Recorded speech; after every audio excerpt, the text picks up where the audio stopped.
Montreal, July 13th, 1977. The Forum was packed with 17,000 screaming fans, their voices merging into a wall of sound that shook the concrete foundation of the arena. The air smelled of sweat, marijuana smoke, and anticipation. Kiss was at the absolute peak of their powers, riding the massive wave of success that the Love Gun album had created. Gene Simmons was fire-breathing perfection. Peter Criss was the heartbeat behind the drums. Paul Stanley was the golden voice of rock and roll royalty. And then there was Ace Frehley, the space ace, the cool, mysterious guitar hero in silver makeup, who made every solo sound like it came from another galaxy.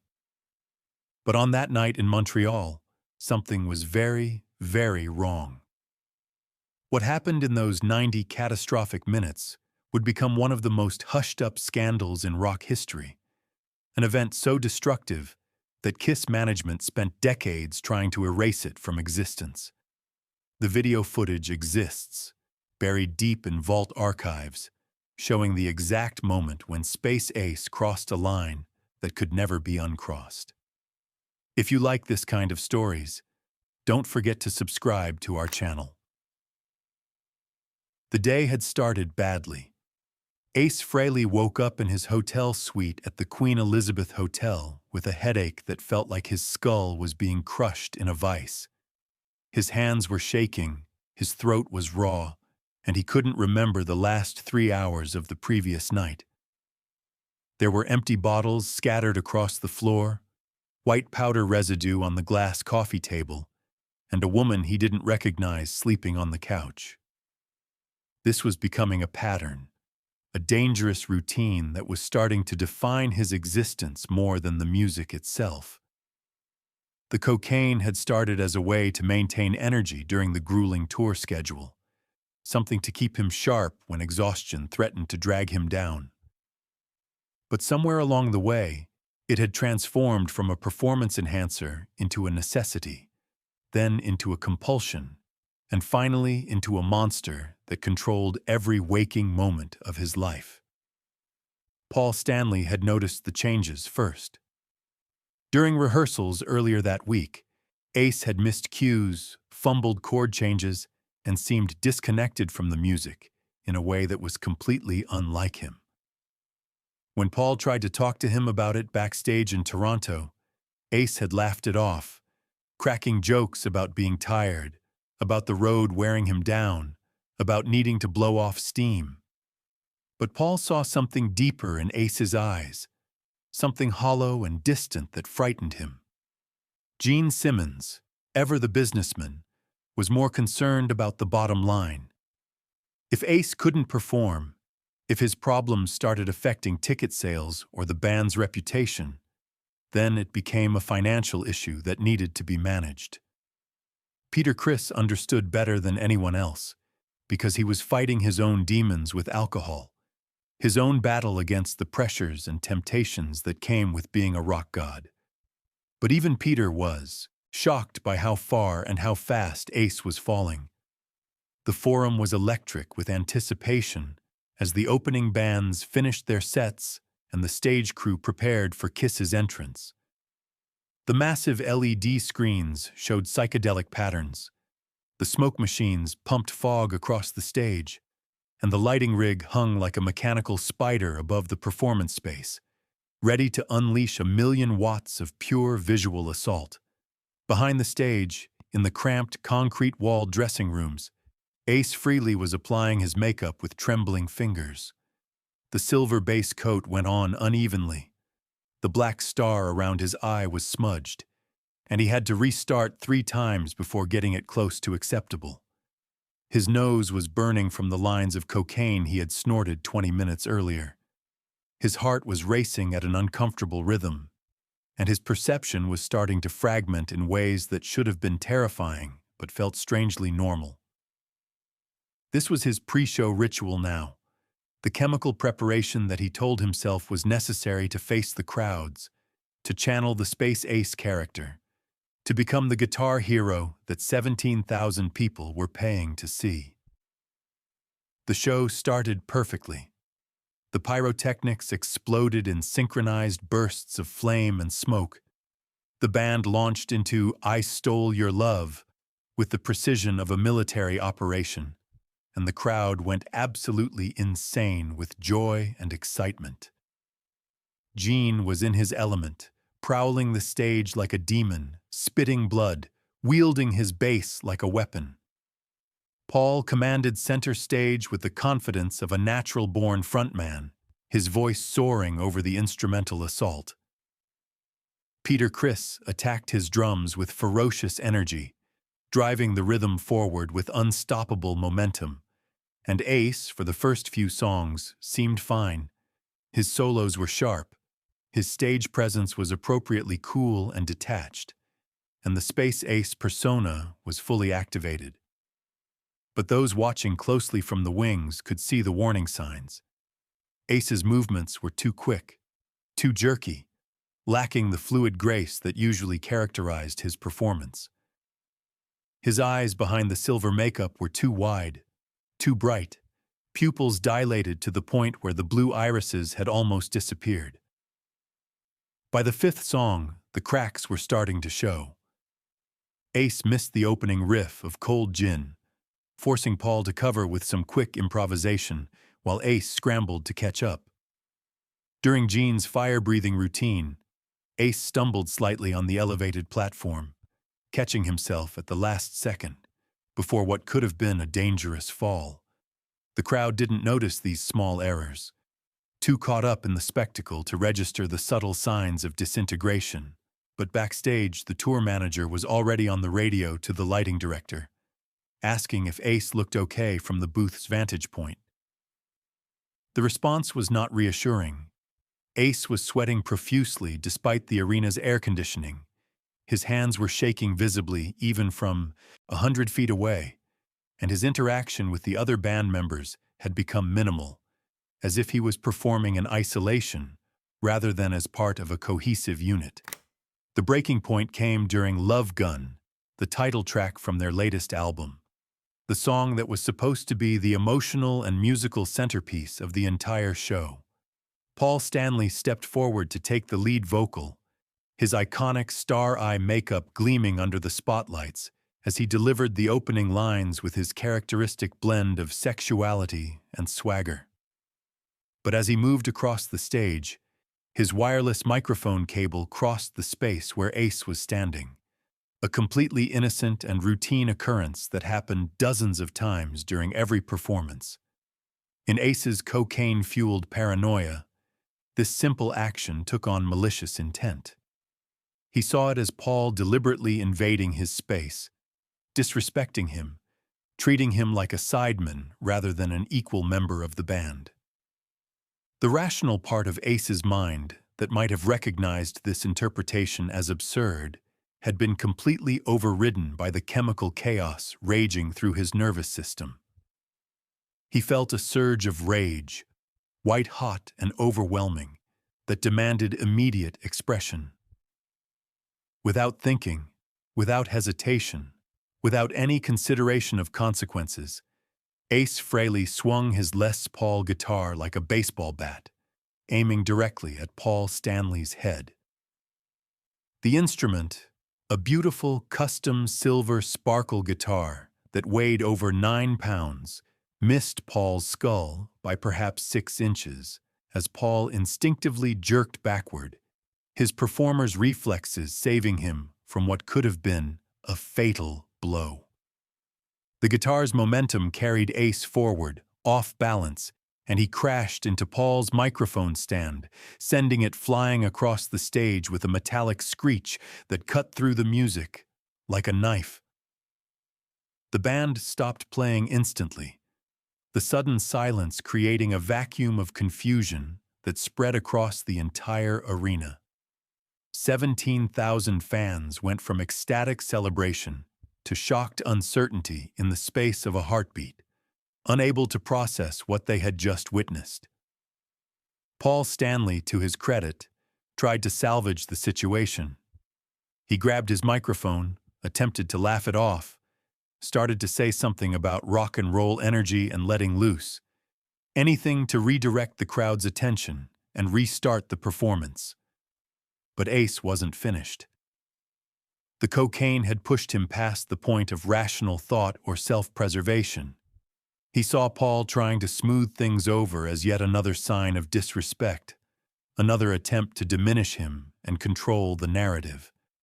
He grabbed his own microphone and started shouting, his words slurred and incoherent, accusations about being undervalued and disrespected, pouring out in a stream of consciousness rant that made no sense to anyone listening.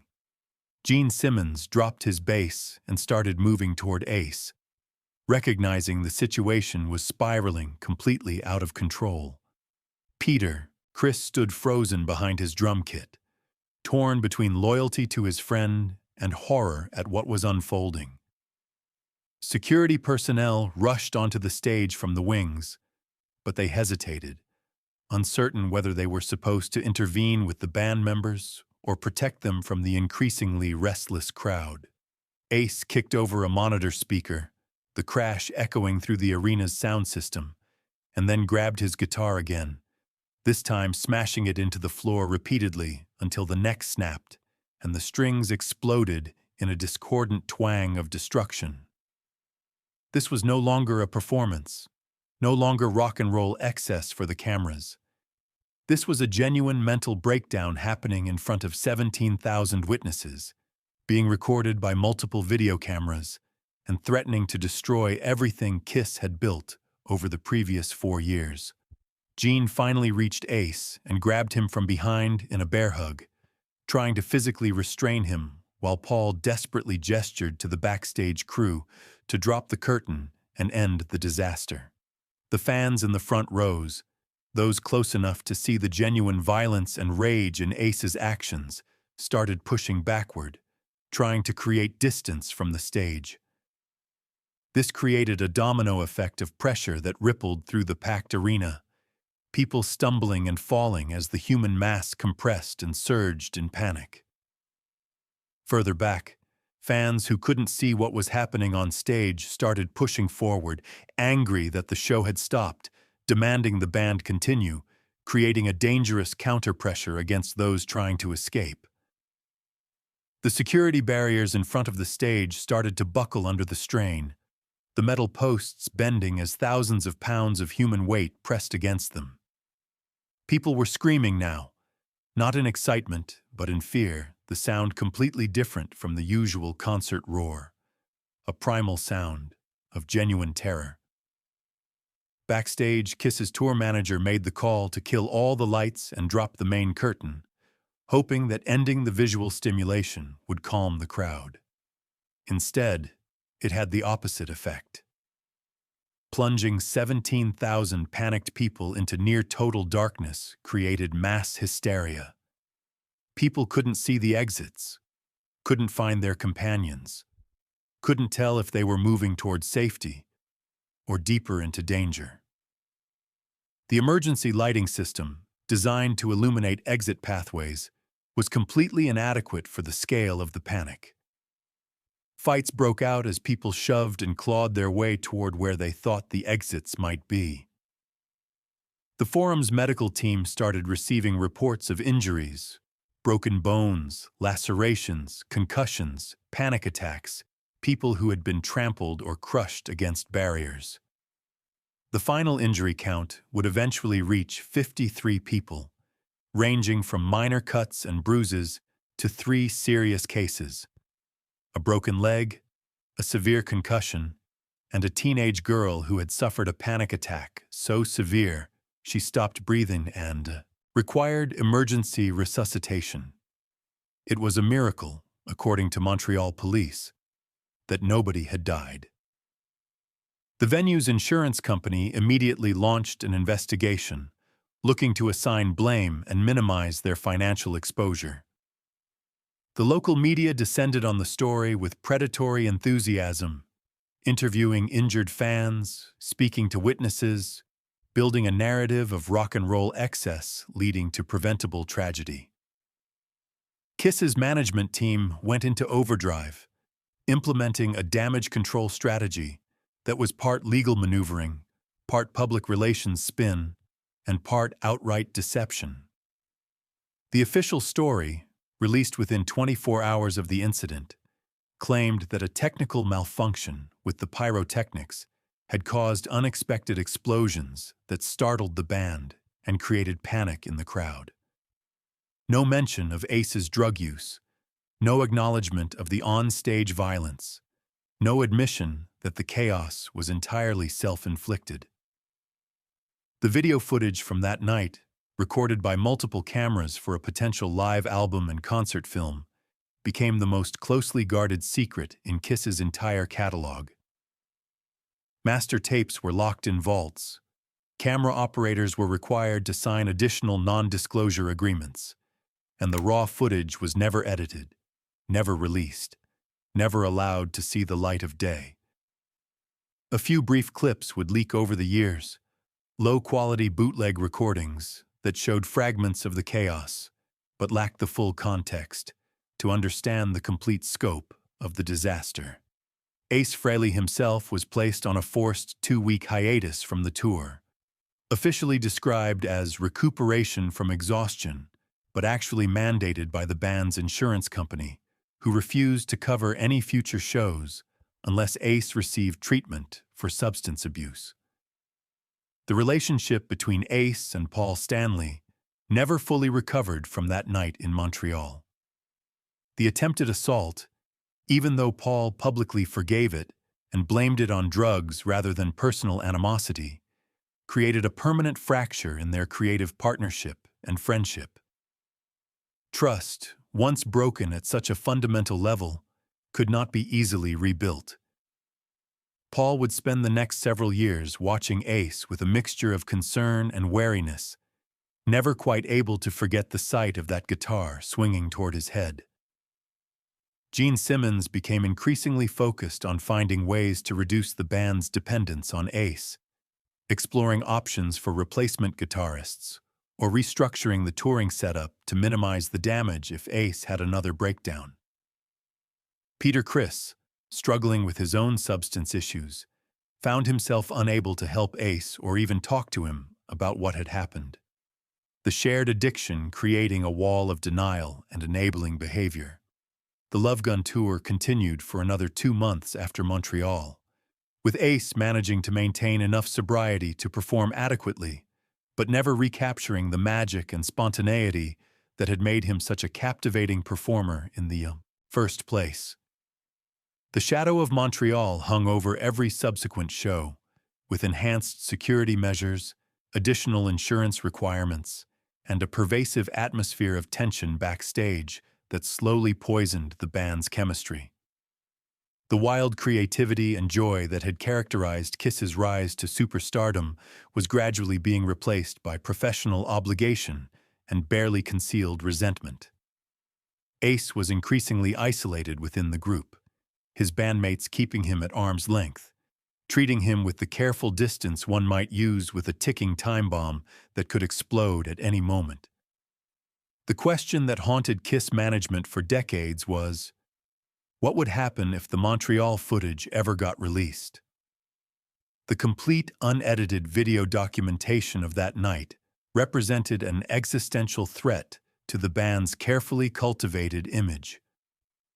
Rock and roll had always embraced a certain level of chaos and destruction, but there was a line between entertaining mayhem and genuine violence, and Ace had crossed it spectacularly.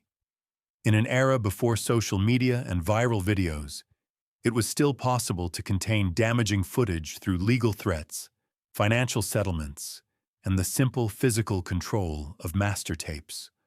By the early 2000s, with YouTube making it possible for anyone to broadcast video to the world, Kiss's legal team was in a constant state of vigilance, monitoring for any appearance of the Montreal footage and immediately issuing takedown notices whenever fragments appeared. Ace Frehley himself remained largely silent about Montreal for over 30 years. In interviews, when asked about the Love Gun tour, he would offer vague comments about it being an intense period, about the pressures of fame, about learning hard lessons about excess and consequences. But he never provided details, never acknowledged the specifics of what had happened, never confronted the reality of his actions that night. This silence was partly due to legal agreements signed as part of the Montreal incident settlement, partly due to simple shame and denial, and partly due to the fact that Ace's memories of that night were genuinely fragmentary and unreliable, his cocaine-altered consciousness having failed to properly encode the events into long-term memory. When he finally entered serious recovery in the mid-1990s, working through the 12 steps and confronting his past with brutal honesty, the Montreal riot was one of the hardest topics to address. His sponsor pushed him to contact Paul Stanley and make a genuine amends, not the superficial apology that had been issued immediately after the incident, but a real acknowledgement of the harm caused and the fear he had inflicted. That conversation, according to people close to both men, was one of the most emotionally difficult moments of Ace's recovery. Paul had spent 2 decades processing the trauma of that night, the split second when he saw the guitar coming toward him and realized his bandmate was genuinely trying to hurt him. When Ace called him in 1996, sober and serious and asking for forgiveness, Paul found himself crying on the phone, releasing decades of suppressed emotion and fear. The broader impact of the Montreal incident on Kiss's trajectory is difficult to quantify, but impossible to ignore. The band had been on a rocket ship of success since 1975, each album selling better than the last, each tour growing larger and more elaborate, seemingly unstoppable in their domination of rock and roll. The Montreal riot represented the first major crack in that facade, the first indication that the machine might be fallible, that the excess and indulgence that fueled the spectacle might also contain the seeds of self-destruction. The insurance issues that arose from the incident made it significantly more expensive for Kiss to tour, with higher premiums and more stringent safety requirements. Most significantly, the Montreal riot accelerated the internal tensions that would eventually lead to lineup changes, with both Ace and Peter leaving the band by 1982, replaced by musicians who were more reliable and controllable, but who lacked the wild, unpredictable energy that had made the original lineup so compelling. Over the decades, the Montreal riot has become something of a myth within Kiss fan communities, a legendary incident that everyone has heard of but nobody has seen complete documentation of. Various bootleg audio recordings have circulated, capturing the confused sounds of the breakdown, but missing the crucial visual element that would convey the true severity of what happened. Witness accounts have varied wildly, with some attendees claiming the violence was much worse than reported, while others insist it was overblown and mostly theatrical. This ambiguity has allowed the incident to grow in mythological proportion, becoming larger and more dramatic with each retelling, until the actual facts have become almost impossible to separate from the accumulated layers of rumor and speculation. The financial cost of the Montreal riot, when all settlements and increased insurance premiums were totaled, exceeded $2 million in 1977 money, equivalent to nearly $10 million in current value. The human cost, measured in injuries, trauma, and damaged relationships, was incalculable. Some of the fans injured that night never attended another concert, their love of live music permanently tainted by the memory of panic and pain. The rifts within Kiss that began with Montreal would ultimately lead to the dissolution of the original lineup, robbing fans of what might have been many more years of classic Kiss music and performances. And Ace himself, though he would eventually find sobriety and rebuild his life, lost 5 irreplaceable years to cocaine addiction, years when he could have been creating music, building relationships, and developing as an artist. The story of Ace Frehley and the Montreal riot could have ended in tragedy. Many similar stories from rock history did end that way, with talented performers dying young from overdoses, accidents, or suicide. That Ace survived, eventually found sobriety, and rebuilt his life and career is remarkable and speaks to both his resilience and the support systems that eventually surrounded him when he was ready to accept help. His recovery, beginning in earnest in the mid-1990s after hitting what he describes as his personal rock bottom, was neither quick nor easy, requiring years of therapy, 12-step work, and the painful process of making amends to people he had hurt during his years of addiction. But redemption, while possible, does not erase the past or undo the damage that was done. The people injured at Montreal still carry those injuries, both physical and psychological, decades later. The relationships damaged during Ace's addiction years were never fully restored to their original intimacy and trust.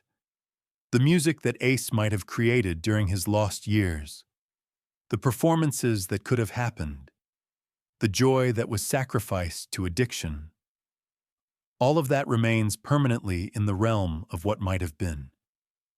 Sobriety allowed Ace to stop creating new damage and to begin the work of healing, but it could not turn back time or recover everything that was lost along the way.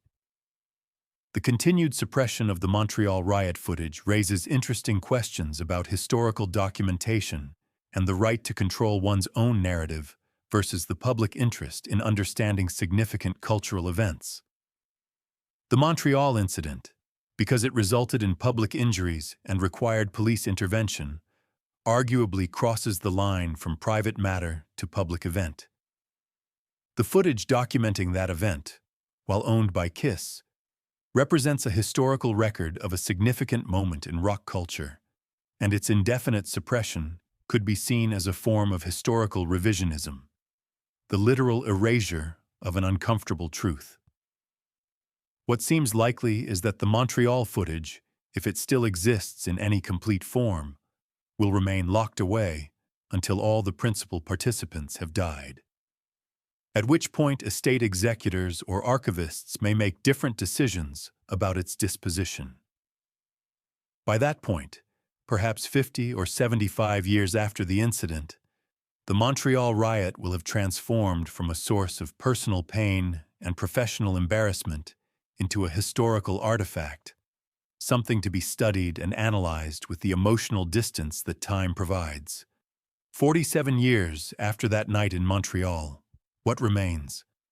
Ace Frehley is now in his 70s, a survivor who beat the odds and lived long enough to see sobriety, to make amends where possible, to create new music and rebuild relationships that once seemed irreparably broken.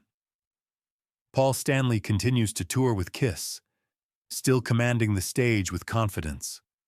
The terror of that moment when Ace's guitar swung toward his head, now buried under decades of subsequent experiences. Gene Simmons remains the keeper of the KISS brand and legacy, the guardian of secrets and the architect of narratives. Peter Criss has his own complicated history with the band and with sobriety, his own stories of survival and loss.